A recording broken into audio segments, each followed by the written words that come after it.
Hello friends, welcome back to cinema secrets. இன்னைக்கு இந்த வீடியோல நான் எதை பத்தி பேச போறேன் அப்படின்னு பாத்தீங்கன்னா, நம்ம தமிழ் சினிமாவை சேர்ந்த ஒரு காலத்தில் முன்னணி நடிகர்களாக இருந்த ஒரு சில பேரு அவ்வளோ பெரிய இடத்துல இருந்து பிச்சைக்கார ரேஞ்சுக்கு இறங்கி வந்த கதலா இருக்குது நண்பர்களே. ஸோ இந்த கதையை நான் பேசும்போது, இந்த நடிகர்களை நீ ட்ரோல் பண்ண போறியாப்பா, எதனாலப்பா அவங்களோட வாழ்க்கையை பத்தி இவ்வளோ கொச்சையா பேசுற அப்படின்றத வீடியோ முழுசா கேட்காம கமெண்ட்ல வராதீங்க. எதனால இப்படி சொல்றேன் அப்படின்னு பாத்தீங்கன்னா, இந்த நடிகர்களை கொச்சப்படுத்தி பேச போறது கிடையாது.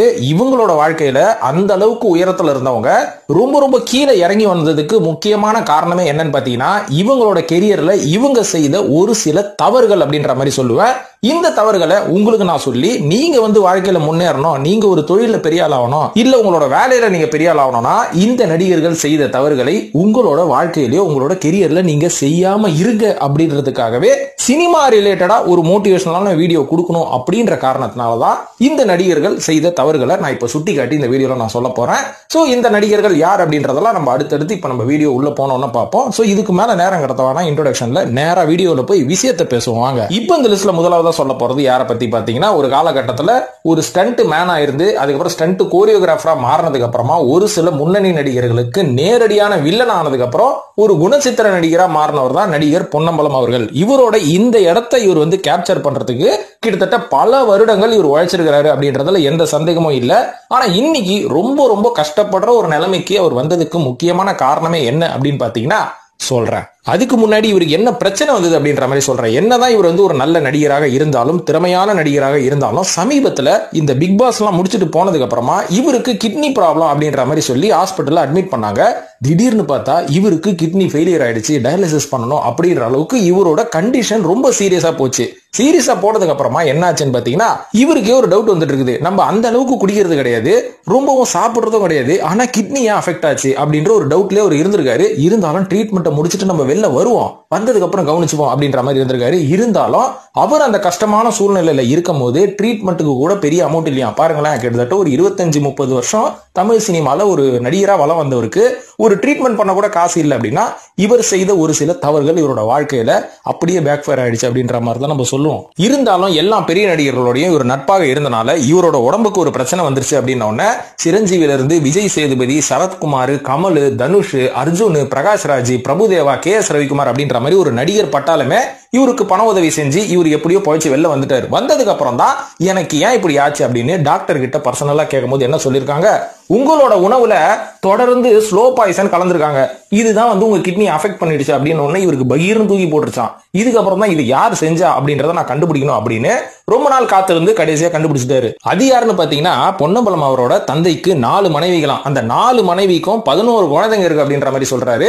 அதுல அவரோட 3வது மனைவியோட பையன் தான் இவருக்கு மேனேஜரா ஒர்க் பண்ணிட்டு இருக்காரு. சோ அவரு தான் என்ன பண்ணிருக்காருன்னா, பொன்னம்பலம் மேல இருக்கிற அதிக பொறாமைனால கொஞ்சம் கொஞ்சமா அவர் குடிக்கிற பீர்ல, அவர் குடிக்கிற ரசத்துல எல்லாத்துலயும் விஷத்தை கலக்க ஆரம்பிச்சிருக்காரு. இது ஸ்லோ பாய்சனா அவரோட உடம்ப கொஞ்சம் கொஞ்சமா அட்டாக் பண்ணி கிட்னி வரைக்கும் பாதிக்கப்பட்டிருக்குது. இதை கண்டுபிடிச்சதுக்கு அப்புறமா இவங்கெல்லாம் யாரா ஒரு கூட்டணியோட சேர்ந்து தான் பண்றாங்க அப்படின்னு சொல்லி ஒரு நாள் கண்டுபிடிக்கிறதுக்காக அவரோட வீட்டுல இருந்து அவர் வெளில வந்திருக்காரு. வந்து பார்த்தா அவரோட தம்பி இருக்காரு பாத்தீங்களா, மேனேஜரா வேலை செய்யறாரு, இவரும் பொன்னம்பலத்தோட அசிஸ்டன்ட்டும் கூடி நின்று ஏதோ பேசிட்டு இருந்திருக்காங்க. பொன்னம்பலம் யூஸ் பண்ண அந்த ட்ரெஸ் எல்லாம் கையில கொடுத்துட்டு எப்படியாவது முடிச்சிரு அப்படின்ற மாதிரி பேசின உடனே இவருக்கு ஒரு டவுட் வந்துருச்சு. உடனே அந்த அசிஸ்டன்ட்டை அடுத்த நாள் கூப்பிட்டு ஒரு ரூம்ல லாக் பண்ணி உன்னை கொன்றுவேன், என்ன நடக்குதுன்னு சொல்லுன்னு அந்த அசிஸ்டன்ட்டை மிரட்டின உடனேதான் அவன் என்ன சொன்னா, உங்களை செய்வன வைக்கிறதுக்காக தான் உங்களோட துணியெல்லாம் வாங்கிட்டு போயிருக்காரு. இதுக்கு காரணம் இவருக்கு உங்க மேல பயங்கர பொறாமங்க ஆரம்ப காலத்துல இருந்து, இதனால உங்களை காலி பண்ணணும் அப்படின்ற ஒரு எண்ணத்துலதான் இவ்வளவு விஷயம் நடந்துருக்குது. இதுக்கப்புறம் அப்படி இப்படி தப்பிச்சதுக்கு அப்புறமா இவங்க எல்லாரையுமே மிரட்டி இவங்க எல்லாருமே துரத்தி விட்டதுக்கு அப்புறம் பொன்னம்பலம் அவர்கள் இன்னைக்கு ஒரு சேஃபான ஸ்டேட்ல இருக்காரு. இருந்தாலும் இவர் செஞ்ச தப்பு என்ன தெரியுங்களா, நம்ம வளர்ச்சி அடையும் போது நம்ம அடுத்தவங்கள பொறாமைக்குள்ளாக்க கூடாது, அதுக்கு நம்ம ஓவரா ஆட்டம் போடக்கூடாது. இது ஒரு காரணமாக இருந்தாலும் நம்பிக்கையான ஆட்களை நம்ம கூட எப்பவுமே சேர்த்துக்கணும். ஒருத்தன் நம்மள ஜால்ரா அடிக்கிறான்னு நம்மளை பத்தி புகழ்றானே கூடவே வச்சு போனீங்கன்னா அவன் தான் உங்களுக்கு ஆப்படிக்க போறான். ஆனா இவருக்கு உதவி பண்ணது எல்லாமே தமிழ் சினிமாவை சேர்ந்த முன்னணி நடிகர்கள் தான். அதுவும் குறிப்பா சிரஞ்சீவி மட்டும் 45 லட்சம் ரூபாய் செலவு பண்ணிருக்காராம் பொன்னம்பலம் அவர்களோட எழுத்துக்கு. சோ இந்த மாதிரி அவர் சம்பாதித்த நல்ல நட்புகள் தான் அவரை காப்பாத்திருக்கு. அதனால நீங்க நல்ல நட்புகள் அமைச்சிக்கணும். அதுக்கு பதிலா அதையும் தாண்டி, அதுக்கு பதிலான்னு சொல்றதோட அதையும் தாண்டி கெட்ட ஆட்களை கிட்ட சேர்த்துக்காதீங்க. டாக்ஸின் பீப்புளை அவாய்ட் பண்ணிடுங்க நண்பர்களே. இப்போ இந்த லிஸ்ட்ல இரண்டாவதா சொல்ல போறது நம்ம பெட்டா சுதாகர் அப்படின்றவர் தான். இன்னைக்கு இருக்கிற 2K கிட்ஸுக்கெல்லாம் இவர் தெரியாது. இருந்தாலும் ஒரு 90s கிட்ஸுக்கெல்லாம் அந்த காலகட்டத்தில் இந்த கிழக்கே போகும் ரயில், சோறு இல்லாத சுத்திரம், அந்த மாதிரி படங்களெல்லாம் நீங்க பாத்தீங்கன்னா மனுஷன் நல்லா கர்லியார் வச்சுக்கின்னு ஹிப்பி ஹேர் ஸ்டைல்லாம் வச்சுக்கின்னு மூஞ்சின்னு சிரிச்சுன்னு இருப்பாரு. பாக்குறதுக்கு தமாசா இருக்கும். யோ இவெல்லாம் ஹீரோவா அப்படின்ற மாதிரி இன்னைக்கு இருக்கிற பசங்க யோசிப்பாங்க. ஆனா இன்னைக்கு பெத்த ஹீரோங்க இவரு. ரஜினி கமலுக்கு டஃப் கொடுத்து வரான் இவரு. சத்தியமா நம்ப முடியல. காரணம் என்னன்னு பாத்தீங்கன்னா இவரோட ஆக்டிங், இவரோட இன்னசென்டான ஆக்டிங்கையும் தாண்டி இவர் தேர்ந்தெடுக்கக்கூடிய கதாபாத்திரங்கள், படங்கள், இசை எல்லாமே போட்டு தாக்குறதுனால இவருக்குன்னு தனி ஃபேன் பேஸ் அந்த காலகட்டத்தில் இருந்தது. அதாவது உதாரணத்துக்கு சொல்லணும்னா கிட்டத்தட்ட 48 படங்கள் அவர் நடிச்சிருக்காரு. அதுல 35 படங்கள் 100 நாளை தாண்டி இருக்குன்னா எந்த லெவல் ஹீரோவா அவர் அந்த காலகட்டத்தில் இருந்திருப்பாரு பாருங்க. ஆனா எப்படி இந்த தமிழ் சினிமாவுள்ள வந்தான் அப்படின்னு கேட்டீங்கன்னா, அந்த காலகட்டத்தில் தமிழ் சினிமாவை ஆண்டு கொண்டிருந்த 2 இயக்குனர்கள் சிகரங்கள் யாருன்னு பாத்தீங்கன்னா, ஒன்னு கே பாலச்சந்தர், இந்த பக்கம் பாத்தீங்கன்னா பாரதி ராஜா. கே பாலச்சந்தர் என்ன பண்ணுவாரு, ரஜினி, கமல், ஜெயபிரதா அப்படின்ற மாதிரி ஒரு செட் ஆஃப் பீப்புள் இன்ட்ரோடியூஸ் பண்ணிட்டு இருந்தாரு. இந்த பக்கம் பாரதி ராஜா அவர்கள் நான் கல்ல கூட நடிகனாக்குவேன், பிச்சைக்காரனை கூட பெரிய ஆளாக்குவேன் அப்படின்ற மாதிரி ஒரு கான்செப்ட்ல இவர் புது முகமா இறக்கிட்டு இருந்தாரு. அந்த இறக்குமதியில கண்டுபிடிக்கப்பட்டவர் தான் பெத்தா சுரேதர் அவர்கள். சுதாகர் அவர்கள் என்ன பண்ண ஆரம்பிச்சாரு, பாரதிராஜ் அவர்களோட இயக்கத்துல ஒரு 2-3 படம் நடிச்சதுக்கு அப்புறமா தனியா வெளில போய் பாக்யராஜ் அவர்களோட டைரக்ஷன்ல ஒரு சில படங்கள் பண்ணாரு. எல்லாமே சூப்பர் ஹிட்டுங்க, எல்லாம் நல்லா போயிட்டு இருந்தது. இனி என்ன பண்றாருன்னா, சின்ன வாய்ப்பு கூட கிடைக்காம, உடம்பு ஹெல்த் கூட இல்லாம, ரொம்ப பணத்துக்கு கஷ்டப்பட்டு ஒரு மாதிரி இருந்து இன்னைக்கு கொஞ்சம் மீண்டு வந்திருக்காரு அப்படின்ற மாதிரி சொல்லப்படுது. இந்த நிலைமைக்கு என்ன காரணம், இவ்வளவு பெரிய ஹீரோவா இருந்தவரு இந்த நிலைமைக்கு வரதுக்கு முக்கியமான காரணம் யாரு, பொன்னம்பலத்துக்கு செய்வன வச்ச மாதிரி வச்சாங்களான்னு கேட்டீங்கன்னா இல்ல, இவருக்கு இவரே செய்வன வச்சுக்கிட்டாரு அப்படின்னு தான் சொல்லுவேன். ஏன்னா ஒரு காலகட்டத்தில் புகழின் உச்சிக்கு போனதுக்கு அப்புறமா தலகால் புடியாம ஆட ஆரம்பிச்சிட்டாரு மனுஷன். பாக்யராஜா சுதாகரா அப்படின்ற அளவுக்கு போட்டி வந்துருச்சு. ஏன்னா பாக்யராஜ் அவர்கள் சுதாகரை வச்சு ஒரு சில படங்கள் இயக்கினாலும் ஒரு காலகட்டத்துக்கு அப்புறம் பாக்யராஜ் அவர்களே என் படத்தை நானே இயக்குறேன், இந்த ஆளு எதுக்கு நான் ஹீரோ ஆகி விடணும் அப்படின்னு பாக்யராஜே களத்துல இறங்கினதுக்கு அப்புறம் அவருக்கு தனி பெரிய ஃபேன் பேஸ் கிரியேட் ஆனதுக்கு அப்புறம் இவங்க 2 பேருக்குள்ள காம்படிஷன். ஆனா நம்ம ஆட்டம் போட்டாரு பாருங்க சுதாகர், அந்த அளவுக்கு ஆட்டம் பெண்கள் ஆகட்டும் மதுவாகட்டும் ஒரு லெவல்ல போய் நின்றாரு. இந்த திமிர் உச்சகட்டத்தில் போனப்போ அந்த காலகட்டத்தில் நம்ம முன்னாள் முதலமைச்சர் ஏப்பா ஒரு எலெக்ஷன் கேம்பெயின் பண்ண போறேன், வந்து என் கூட சேர்ந்து பிரச்சாரம் பண்ணு அப்படின்னு கூப்பிட்டப்போ ரஜினியில இருந்து கமல்ல இருந்து சிவாஜி கணேசன் எல்லாருமே போனாங்க. ஆனா நம்ம சுதாகர் மட்டும் நான்லாம் வரமாட்டேன் அப்படின்ற மாதிரி நக்கல் அடிச்சுறாரு. உடனே அந்த முன்னாள் முதல்வர் என்ன தெரியுங்களா பண்ணாரு, நான் இருந்தா தானடா நீங்க படம் நடிப்ப அப்படின்னு சொல்லி இவருக்கு வர பட வாய்ப்பு எல்லாத்தையும் காலி பண்ணி இவரை ஸ்டேட் டு ஸ்டேட் ஓட வச்சாச்சு. அதுக்கப்புறம் தெலுங்குல போய் பார்த்தா தெரியுது நம்மளும் அங்க ஹீரோ ஆகலாம் அப்படின்ற ஒரு ஐடியால வந்தவருக்கு ஒரே ஷாக்கு. ஏன்னா இவர் கூடவே கிளாஸ்மேட்டா இருந்த சிரஞ்சீவி அங்க பெரிய நடிகர் ஆயிட்டாங்க. இனிமேல் இங்க நடிப்புக்கு வேலை இல்ல, ஹீரோவுக்கு வேலை இல்ல, ஏதாவது கேரக்டர் பண்ணணும்னு காமெடி நடிகராகி கடைசியில கஷ்டப்பட்டு இன்னைக்கு அப்படியே சேஃபா வந்து அவரோட போட்டை ஓடிட்டு இருக்காருன்னு சொல்றாங்க. இவ்வளவு பெரிய நடிகரா இருந்து இந்த லெவலுக்கு வந்ததுக்கு காரணம் தலைகணமும் தான் அப்படின்ற மாதிரி சொல்லுவேன். இப்ப அடுத்ததா 3ஆவதா சொல்ல போறது ஒரு லெஜெண்டரி ஆக்ட்ரஸான சாவித்ரி அவர்கள். இவங்க எந்த அளவுக்கு குடிக்கட்டி பறந்தாங்க அப்படின்றத நான் சொல்லி தெரியணும்னு ஒன்றும் அவசியம் கிடையாதுங்க. யூடியூப் எந்த பக்கம் போட்டாலும் இவங்களோட புகழ் பாடுவாங்க. ஏன்னா அந்த அளவுக்கு ஒரு நல்ல ஒரு நடிகை, ஒரு திறமையான நடிகை மற்றும் சோசியல் ஒர்க்ல அவங்க கிட்ட இருக்கிற காசெல்லாம் அப்படியே வாரி இறப்பாங்க. ஒரு எக்ஸாம்பிளுக்கு சொல்றேன், ஏதோ ஒரு பொண்ணு வந்து எங்க பொண்ணுக்கு கல்யாணங்க ஒரு அம்மா வந்து கேட்டிருக்காங்க, என் பொண்ணுக்கு கல்யாணம் பண்ணலாம்னு வச்சிருக்கிறேன், காசு இல்ல, நகை போடுறது கூட ஒன்றும் இல்லைன்னதுக்கு டக்குன்னு அவங்க கழுத்துல போட்டிருந்த டைமண்ட் நெக்லஸை கைட்டு இந்த வச்சுக்கோ அப்படின்ற அளவுக்கு கொடுத்தாங்களாம். அந்த அளவுக்கு பயங்கரமா வாரி இறைச்சிருக்கிறாங்க நடிகை சாவித்ரி அவர்கள். அவ்வளவு நல்ல எண்ணம் கொண்டவர்கள். இருந்தாலும் இந்த நல்லவங்களுக்கு ஏன் இப்பேற்பட்ட ஒரு நிலைமை அப்படின்னு பாத்தீங்கன்னா அதுக்கு முக்கியமான காரணமே இவங்க ஆல்கோஹாலுக்கு அடிக்ட் ஆனதுதான் அப்படின்ற மாதிரி பல பேர் சொல்றாங்க. ஏன்னா ஒரு காலகட்டத்தில் கொடிகட்டி பறக்கும் போது இவங்க சம்பாரிச்ச காசை வாரி இறைச்சது மட்டும் இல்லாம இவங்க செய்த முதல் தவறு நான் டைரக்ஷன் பண்ணணும், நான் ப்ரொடியூஸ் பண்ணணும் அப்படின்றது தான். அதாவது டைரக்ஷன் பண்ணுங்க, ப்ரொடியூஸ் பண்ணுங்க, தப்பு இல்லைங்க. ஆனா சினிமா இண்டஸ்ட்ரியை புரிஞ்சுக்கிட்டு பண்ணணும் அப்படின்றது தான் நிறைய பேர் கோட்டை விட்டுறாங்க. அந்த விஷயத்துல இவங்க கோட்டை விட்டு கொஞ்சம் டிப்ரெஸ் ஆனதுக்கு அப்புறமா ஆல்கோஹாலுக்கு வேற அடிக்ட் ஆயிட்டாங்களா. அந்த டிப்ரெஷன்ல இருந்து வெளில வரதுக்கு இதுக்கப்புறம் என்ன நடக்குது, சுயநனவே இருக்காது இல்லைங்களா. நம்மளை விட்டு காசு எங்க போகுது, நம்ம கூட இருக்கிறவன் நம்மள என்ன பண்றான் அப்படின்ற ஒரு சுயநனவு உங்களுக்கு சுத்தமா போயிடும். இதுக்கப்புறம் கொஞ்ச நெஞ்ச காசை கூட இருக்கிறவங்க எல்லாமே சுரண்டி விட்டதுக்கு அப்புறமா ஃபுல்லா பேங்க்ரப்ட் ஆயிட்டு இருக்காங்க நடிகை சாவித்ரி அவர்கள். அதுக்கப்புறம் அவங்களோட ட்ரீட்மெண்ட்டுக்கே அவங்களுக்கு காசு இல்லாம ரொம்ப சிக்கா போயிட்டாங்களாம். கோமாலே 19 மாசம் இருந்ததுக்கு அப்புறம் தன்னோட 45வது வயசுல 1981 சோகமான மரணம் அடைஞ்சாங்க. இன்னைக்கு அவங்களோட புகழை நம்ம பாடினா கூட அவங்கள வந்து நம்ம மறக்க முடியாது. ஏன்னா அந்த அளவுக்கு ஒரு திறமையான நடிகையா இருந்தாலும் நல்ல வள்ளல் குணம் கொண்டவர்கள். இருந்தாலும் இவங்க செய்த அந்த சிறிய தப்பு டிப்ரெஷன்ல இருக்கும்போது அதுக்கான ரிலீஃப்னு சொல்லி ஒரு போதையை நம்பி போகாதீங்க.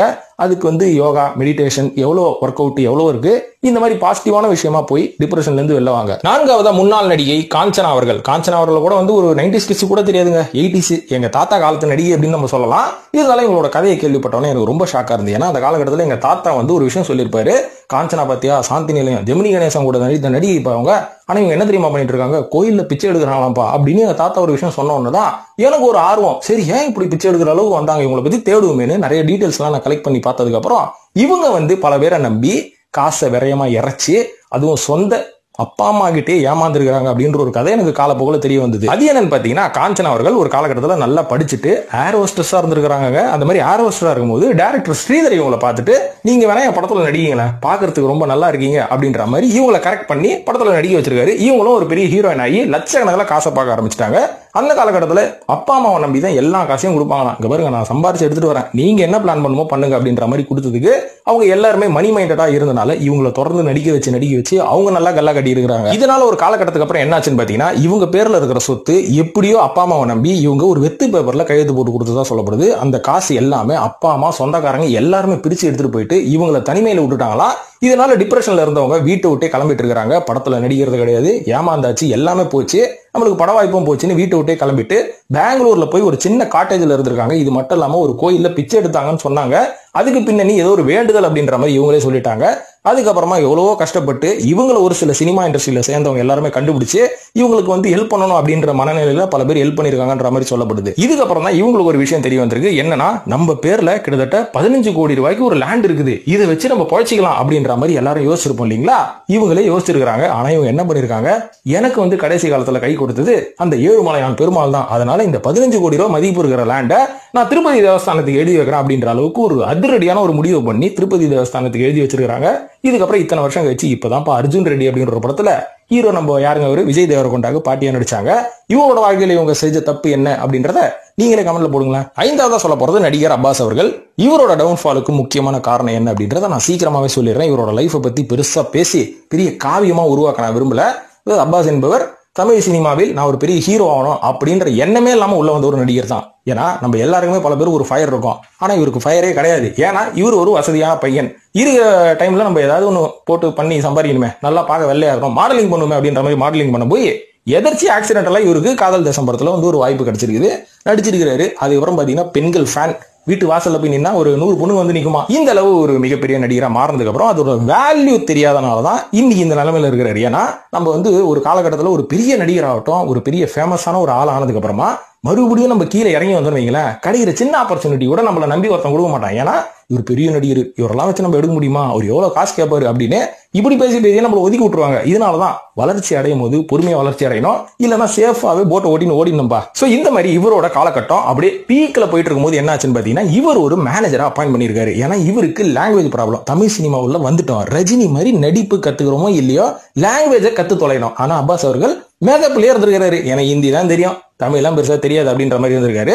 இதை வந்து இவர் கூட இருந்த மேனேஜர் பக்காவா யூஸ் பண்ணிருக்காரு. இங்க பாருங்க, அப்பாஸுக்கு தமிழ் தெரியாது, எதுவாக இருந்தாலும் நீங்க என்கிட்ட தான் பேசணும் அப்படின்ற மாதிரி பேசின மேனேஜர் என்ன பண்ணிருக்காரு தெரியுமா, நல்ல நல்ல படங்கள் இவர்கிட்ட வரும்போது எல்லாத்தையும் தட்டி தூக்கி போட்டுக்கிறாரு. மொக்க பூச்சோட போடுற படங்கள் எல்லாம் இவரை கமிட் பண்ணி இவரோட மார்க்கெட்டே டோட்டலா டேமேஜ் ஆகி ஹீரோவா இருந்து கேரக்டர் ஆர்டிஸ்ட் ஆனதுதான் மிச்சம். இதுக்கப்புறம் என்ன, பட வாய்ப்புகள் வரது கிடையாது, லக்ஸரியா வாழ்ந்துட்டோம், செலவுக்கு காசு இல்ல, டோட்டலா போய் தமிழ் சினிமால ஒண்ணுமே இல்லப்பா அப்படின்ற மாதிரி முடிவானதுக்கு அப்புறம் வேற வேலையும் போக முடியாது. ஏன்னா ஹீரோன்னு இங்க இமேஜ் நம்ம வளர்த்து விட்டுமே, வேற எங்கேயாவது போய் வேலை செஞ்சா அப்பாஸை கேவலம் நினைப்பாங்க. அதே வேலையை நம்ம இந்தியாவில செய்தாருன்னா பிரச்சனை, இங்க இருந்து கிளம்பி நியூசிலாந்துல போய் செய்யணும், நியூசிலாந்துல போய் பெட்ரோல் பங்க்ல வேலை செய்யறது, மெக்கானிக் செட்ல வேலை செய்யறதுன்னு கொஞ்சம் கொஞ்சமா காசை சேர்த்து அங்க செட்டில் ஆயிட்டான மனுஷன். செட்டில் ஆனதுக்கு அப்புறமா தான் இப்ப சமீபத்தில் இன்டர்வியூ எல்லாம் கொடுத்துட்டு இருந்தாரு, நானும் தமிழ் சினிமால ரீஎன்ட்ரி கொடுக்க போறேன்னு.